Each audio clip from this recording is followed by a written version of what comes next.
Bueno, ja hem sentit el nostre company Xavi. I com identificar autèntica seda valenciana? Com comprar-ho i saber que ens estan venent gant per llebre? Les respostes al Col·legi d'Art Major de la Seda de València. Així que, Sílvia, imagini que ja estarà tot a punt, no? Sí, tot apunta a este pati interior del Col·legi de l'Art Major de la Seda en ple cor del barri de Belluters. Es calcula que entre el segle XVII i XVIII en este barri treballaven uns 4.000 telers en l'elaboració de la seda valenciana i més de la meitat de la població de la ciutat de València en aquell moment treballava directament vinculada a este sector. Este barri era un autèntic motor econòmic puntera a esta indústria en tota Europa. Avui en dia, tot i la excel·lent qualitat d'estes teles, han de lluitar contra les imitacions. Mira, vos vull presentar a Vicent Genovès, que és el president del Col·legi de l'Art Major de la Seda. Vicent, a veure, en plena crisi el que feu és presentar esta marca, Teixit Seda València. Per què? Pues la idea bàsica que tenim és poder autentificar les sedes valencianes i distingir-les de lo que s'està important, que no són valencianes, però s'estan venent-se moltes com valencianes. I n'hi ha que protegir lo nostre. Este és un certificat de qualitat. Un certificat de qualitat i autenticitat. Què li ha passat a la indústria?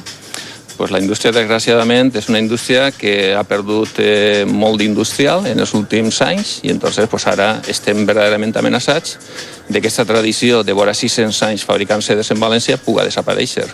I entonces una de les maneres de poder protegir aquesta indústria és fent aquesta etiqueta. Moltes gràcies, Vicent, i molta sort amb esta gala que comença a dir-vos a partir de les 8:30 de la vesprada. Això que estàvem veient era simplement un xicotet assaig i una xicoteta mostra del treball dels 22 professionals que han volgut participar d'esta iniciativa i que elaboren aquestes autèntiques meravelles. Indumentària tradicional i també costura elaborada amb autèntica seda valenciana. Vos vull presentar a Carmen Asins. Carmen, vine per ací. Carmen és indumentarista. A veure, jo te vull preguntar directament sobre aquestes mostres que tenim així, com identifiquem una autèntica seda valenciana? A banda d'esta etiqueta, que ja la tindrem, què hem de mirar? Hem de mirar sobretot que la seda valenciana té una qualitat excel·lent, té un brillo especial i un colorit en el que és el dibuix que s'identifica i que a més du noms valencians i autèntics. És important mirar tots aquests aspectes per a que no ens donen gat per llebre. Perfectament. O sigui, sempre hem de mirar i fiar-se sobretot de l'establiment on van, dels indumentaristes, per a poder reconèixer el que són les sedes valencianes d'unes altres. Una pregunta més, directament a una professional com tu. Què te permet a tu una tela d'alta qualitat com esta?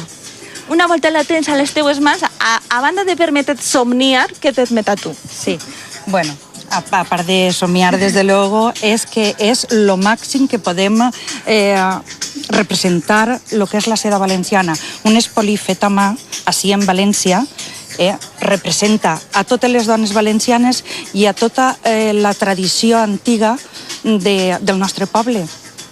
O sea que... A veure, Carmen, en definitiva, el que tenim així representant ara mateix és una part de la nostra història, de la història dels valencians. Hem de preservar-la i hem de col·laborar en aquesta tasca.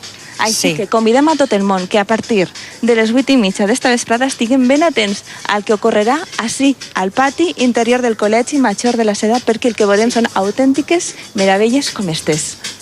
Molt bé. Molt bé, Sílvia, després de veure tantes, imagina que finalment podrem ja diferenciar quina és la bona i quina no. Gràcies, Sílvia. Bé, ara s'han de demanar a un taller de cotxes, però no un taller de cotxes del que vostès estan pensant, sinó de cotxes de xiquets. Anem a un negoci familiar que s'ha dedicat tota la vida a vendre, però per la crisi ha hagut de canviar el xip i el que fa és reparar-los. Anem a veure-ho.